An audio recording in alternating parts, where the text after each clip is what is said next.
Sex, drugs, and rock and roll. It wasn't just a slogan, it was a lifestyle that didn't just make legends.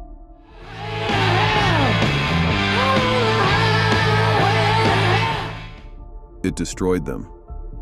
Behind the roaring crowds and endless parties, many rock stars were drowning in something far deadlier. The gifted singer Amy Winehouse found dead in her London home. She was just 27. Alcohol. Glass after glass, tour after tour, until their bodies finally gave out. These are the rock icons who lived fast, drank hard, and eventually died.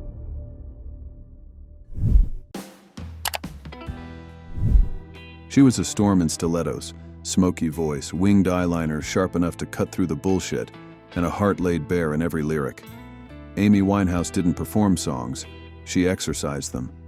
At 20, Frank announced her as jazz's punk rock savant, wielding wit and vulnerability like twin blades. By Back to Black, she'd weaponized heartbreak into an era-defining masterpiece, scooping up 5 Grammys in one night, a British woman's record, while flipping off pop's polished perfection. Her voice, a bruised, bourbon-soaked marvel, could swing from a growl to a gut-punch falsetto, leaving audiences breathless. Yet for all her seismic talent, the world reduced her to a tabloid caricature.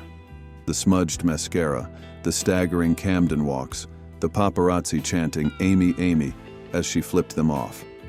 Behind the headlines, she ricocheted between rehab and relapse, her body betraying her even as her genius burned brighter. Doctors warned her, friends begged her. But addiction, as she might have said herself, was a constant companion. On July 23, 2011, the music stopped. Found lifeless in her London flat at 27, surrounded by vodka bottles, Amy had reportedly been abstinent for stretches before a fatal binge. Her system, once hardened to excess, couldn't survive the onslaught this time. The autopsy read like a grim punchline: 416 milligrams of alcohol per 100 milliliters of blood, over 5 times the UK driving limit. Another brilliant name etched into the 27 Club, another what if left screaming in the silence. Today, her foundation fights the demons that claimed her, while Back to Black still echoes in dive bars and stadiums alike.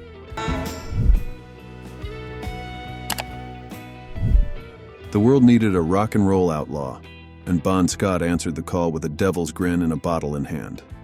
Bon Scott didn't just front AC/DC. For many, he was AC/DC. When the pint-sized Scott with a voice like a chainsaw joined in 1974, he ignited a gritty Aussie bar band into a worldwide phenomenon. His lyrics, raunchy, hilarious, and dripping with devil-may-care charm, transformed High Voltage, Let There Be Rock, and Highway to Hell into anthems for misfits everywhere.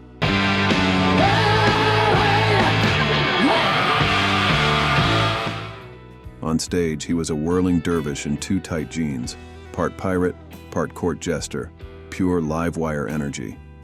But the same fire that lit up arenas was burning him alive. Bon lived his lyrics, hard, fast, and without apology. Near-fatal motorcycle crashes, blackout benders, and a liver crying for mercy couldn't slow him down. Bandmates joked about his indestructible nature, but behind the swagger, the toll was clear. By 1980, years of non-stop touring and legendary drinking sprees had left him gaunt, his once boundless energy fading. Then, on a freezing February night in London, the flame went out. After a marathon drinking session, Bon passed out in a friend's parked car, a cruel twist for a man who'd sung Ride On. By dawn, he was gone at 33, his body surrendering to alcohol poisoning and the bitter cold. The official cause: death by misadventure. Rock's most predictable tragedy. No drugs, no foul play, just the bottle, his oldest companion. A C/DC almost called it quits. Instead, they poured their grief into Back in Black, a 50 million selling eulogy with Bon's spirit etched in every riff. Today, his rasp lives on in every garage band's cover of Highway to Hell, every frontman's swagger. Bon Scott didn't just die young, he lived young, cramming a century's worth of rebellion into 33 years. His legacy? A middle finger to straight life and proof that rock stars never really die. They just cranked the volume louder in the next world.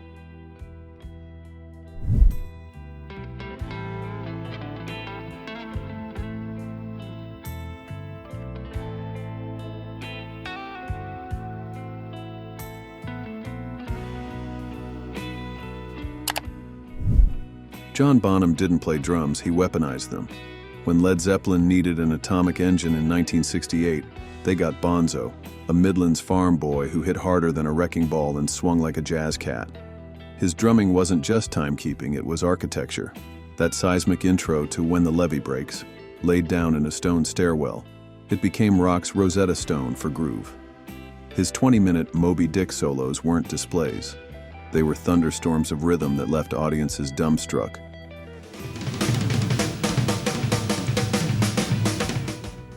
Offstage, the dichotomy deepened. By day, he was a devoted family man who preferred tractors to tour buses. By night, and often by afternoon, a vodka-fueled tempest who once rode a motorcycle through a hotel lobby. The same hands that gently cradled his son Jason could turn a drum kit into splinters in seconds. Zeppelin's endless touring was an accelerant.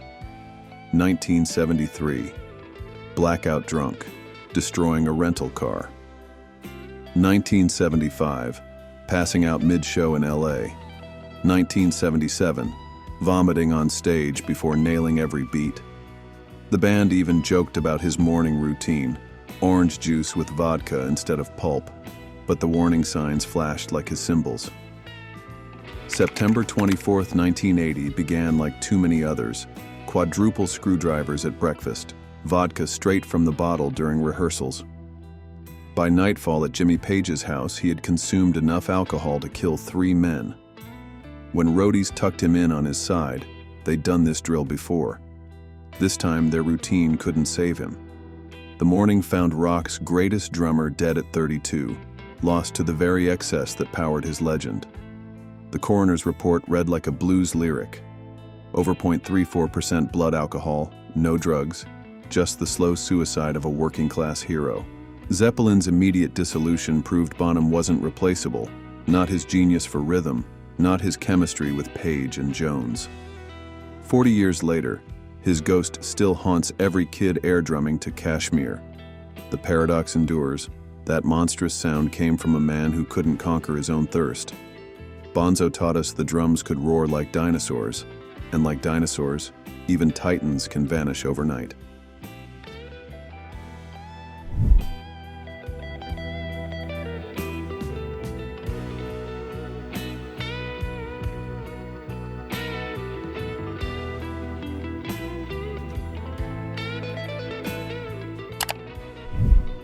The riff that launched 1,000 air guitars couldn't save its creator from himself. Steve Clark moved through life like a shadow with a Les Paul, quiet, unassuming, until he plugged in and set the world on fire. As Def Leppard's melodic architect, his fingers spun steel into gold, crafting the DNA of Photograph and Pour Some Sugar on Me with effortless precision.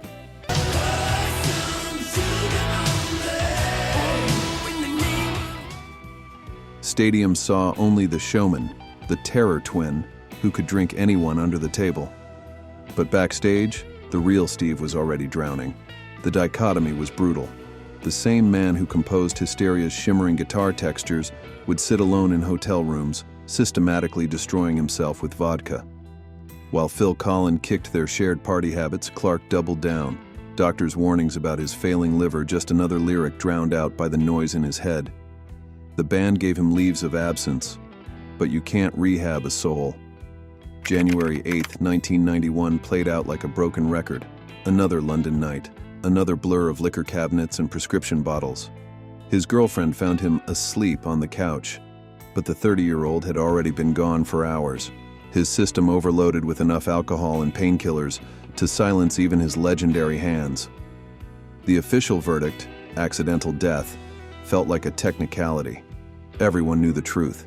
This was self-destruction in slow motion. Def Leppard's decision to continue was both tribute and tragedy. Every note played since carries his ghost, especially the ones he never got to write. Clark's legacy exists in that painful space between what we celebrate, those immortal riffs, and what we ignore, the price of creating them. The cruelest joke? The songs still sound euphoric.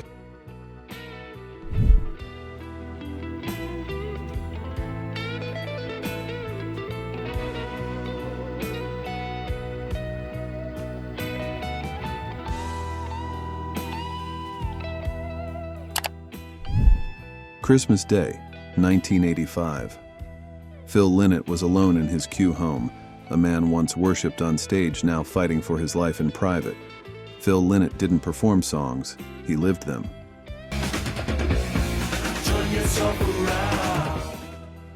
The first black rock god to storm out of Dublin, he turned Celtic poetry and backstreet wisdom into anthems that punched you in the gut while quoting Yeats. The Boys Are Back in Town wasn't just a riff, it was a homecoming for every misfit who ever nursed a pint alone.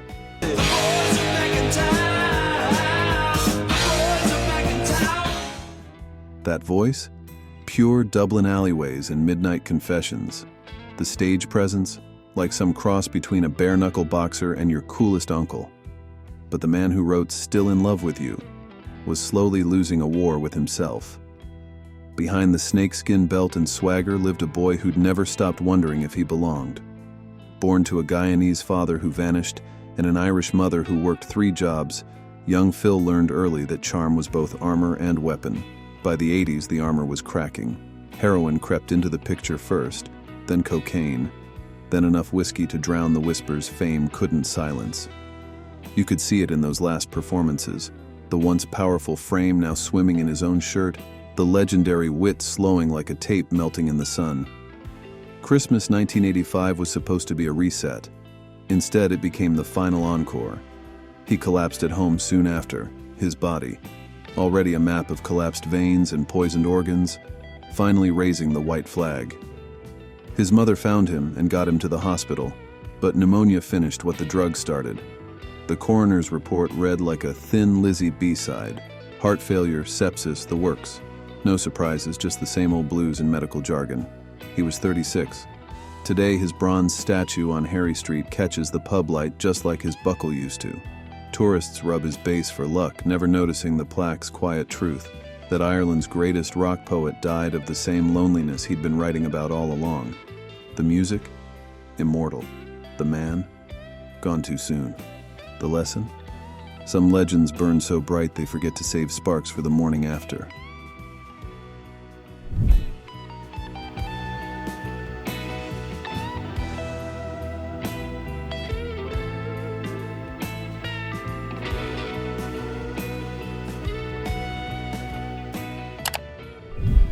Two bottles of rum a day. Bar fights, broken bones, and songs that could make you weep. John Martyn lived with his foot on the gas and no interest in breaks. John Martyn didn't just play music, he brawled with it, twisting folk, jazz, and blues into something raw and primal. Solid Air wasn't merely an album, it was haunting. Solid Air! One World wasn't just songs, it was a drunk's 3 a.m. revelation, whispered through broken teeth. The myth grew taller with each empty bottle. 2 rums before noon, barroom brawls shrugged off like minor inconveniences, concerts where forgotten lyrics gave way to spontaneous genius. Audiences loved the caricature, the indestructible troubadour who could drink a pub dry and still make his guitar weep at closing time. But behind the legend, the real John Martyn was disintegrating. This wasn't casual drinking. This was Olympic-level self-destruction. Doctors issued ultimatums. Lovers walked out. Friends begged him to stop. Martyn drank through it all. By his final decade, his body had become a medical chart of ruin. Diabetes, pancreatitis, and, after a burst cyst, brought sepsis, the amputation of his right leg. Still he laughed, joking about his prosthetic limb while pouring another drink. The man who wrote, "May you never lay your head down without a hand to hold," died pushing every helping hand away. January 29, 2009. The official cause was acute respiratory distress syndrome, brought on by pneumonia, but really the toll of a life lived at a breakneck burn. At 60, his body was a burned-out shell. The eulogies came as they always do. Peers marveled at his pioneering guitar work, that voice like rough velvet, his alchemical fusion of genres. But the unspoken question lingered. How much more beauty might he have wrung from the world if he hadn't been so busy drowning it? Martyn's music survives, wild, untamed, drenched in the same pain and joy that fueled his benders. The man is gone, another victim of the dangerous myth that art must be paid for in self-destruction. Last call came too soon.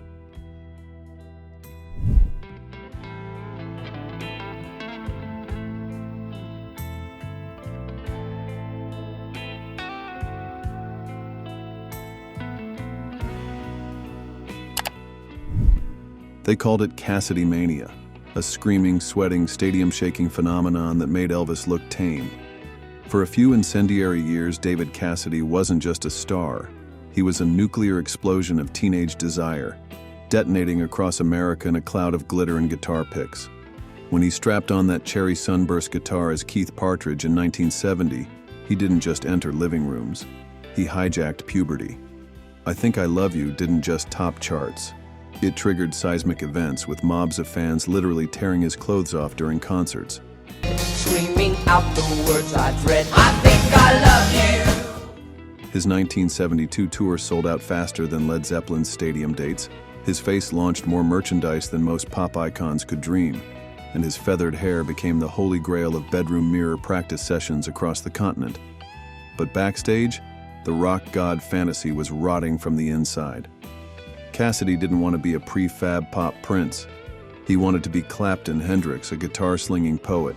Instead, he found himself trapped in a gilded cage, pounding out bubblegum hits while record execs patted his head. His Rolling Stone cover, nude, sweaty, determined to shed the teeny bopper image, only made the screams louder.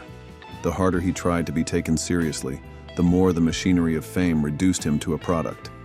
Enter the bottle. Whiskey became his escape hatch, then his prison. By the 80s, the boy who could make 50,000 girls scream with a hip thrust was playing county fairs between DUIs. When Cassidy announced in 2017 that he had dementia, it masked the real tragedy. His body was collapsing from decades of drinking. Only in his last days did he admit the truth.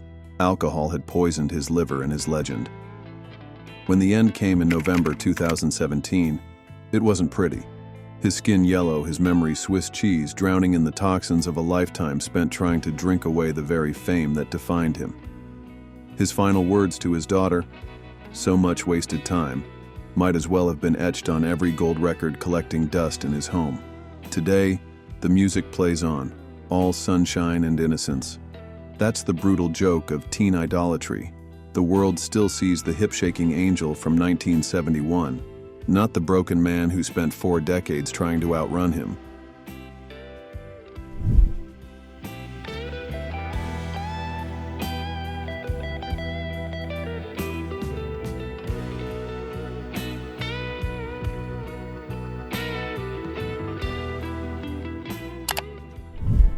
The bluesman's final night began like so many others, a glass of whiskey in hand, the Mediterranean breeze drifting through his luxury hotel suite. There was no drama, no final act theatrics, just Gary Moore, alone with his demons and his drink, unaware the last note was about to ring out. From the working-class pubs of Belfast to the world's biggest stages, Moore played guitar like a man exorcising ghosts. Whether shredding with Thin Lizzy or pouring his soul into Still Got the Blues, his fingers could switch from volcanic fury to heartbreaking tenderness within a single phrase. Eric Clapton praised his tone. B.B. King called him one of the greats. Fans knew him as the rare virtuoso who made every note mean something, but offstage, the man behind the guitar was a puzzle, equal parts perfectionist and tortured artist. Bandmates described sessions where Moore would obsess over a single note for hours, chasing some elusive ideal only he could hear. The bottle became his constant companion, not as a rock star prop but as a private escape hatch. While others partied publicly, Moore's battle with alcohol was a slow, solitary burn. February 6, 2011. The scene: a luxury Estepona hotel room, empty glasses littering the table. When staff found him the next morning, the coroner's report read like a blues lyric. a heart attack fueled by a blood alcohol level 0.40% that would kill most men. No drugs, no scandal, just a lifetime of quiet drinking that finally collected its debt. The cruel irony, Moore had never played better. His final tour showed no signs of decline, his legendary vibrato still giving audiences chills months before his death. As I was going over the Cork and Kerry mountains. Like so many functional alcoholics, he'd mastered the art of hiding in plain sight. Today, his influence echoes wherever guitars wail with both precision and passion. But Moore's story serves as a different kind of blues, a reminder that sometimes the most dangerous demons don't come screaming. They arrive softly, in amber liquid, stealing geniuses one sip at a time.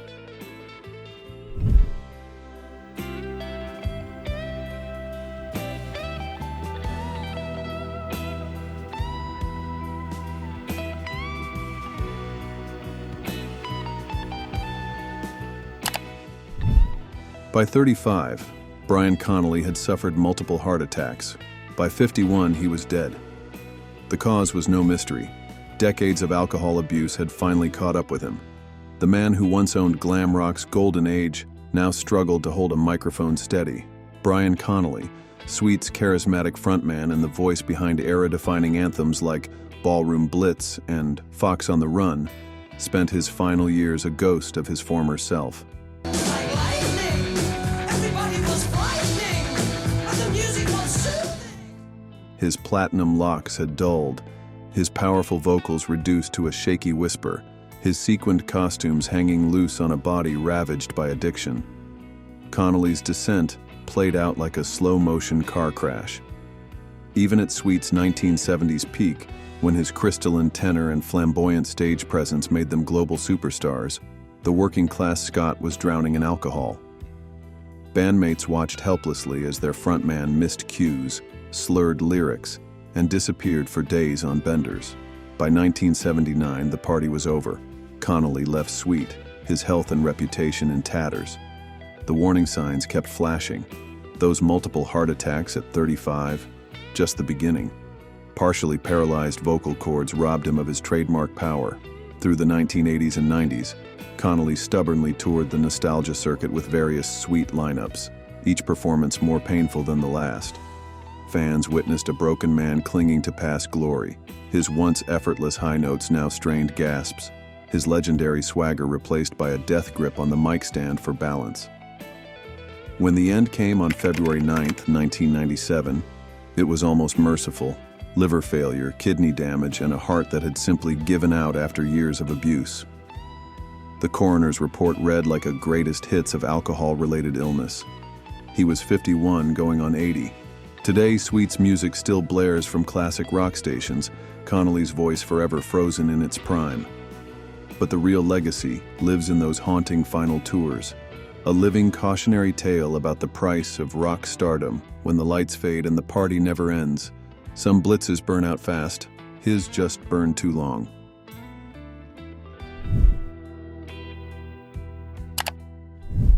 They called him a songwriter for songwriters, but Townes Van Zandt was really a ghostwriter for the damned.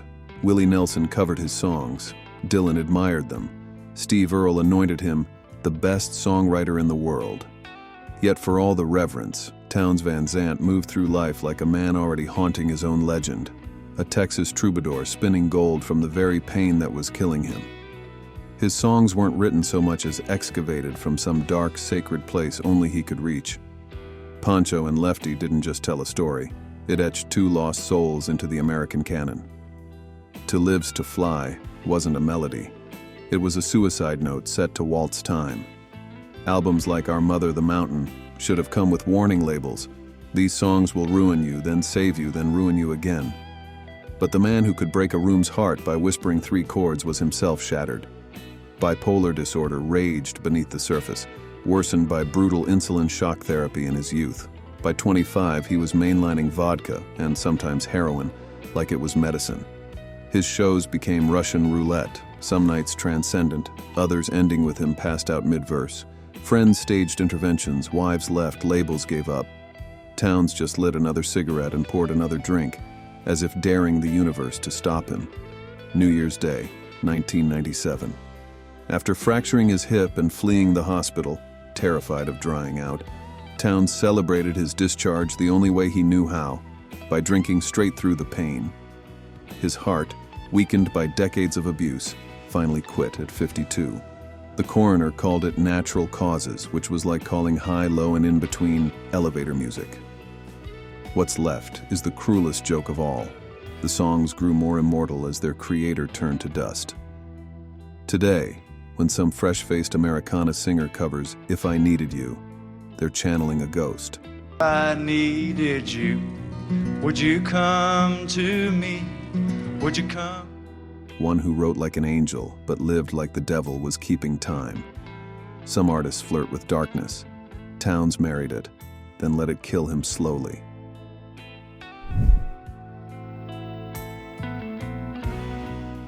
They defined a generation with their music, but behind the scenes the bottle was an enemy they couldn't beat. Which of these rock stars did you know about? Or was there one whose struggle with alcoholism surprised you? Their stories remind us that even the loudest lives can end in silence, all because of a battle nobody truly saw. May they all rest in peace. Their voices may be gone, but their songs and their stories will echo forever. If you want more stories about the legends we lost and the lives behind the music, hit like, share your thoughts in the comments, and don't forget to subscribe.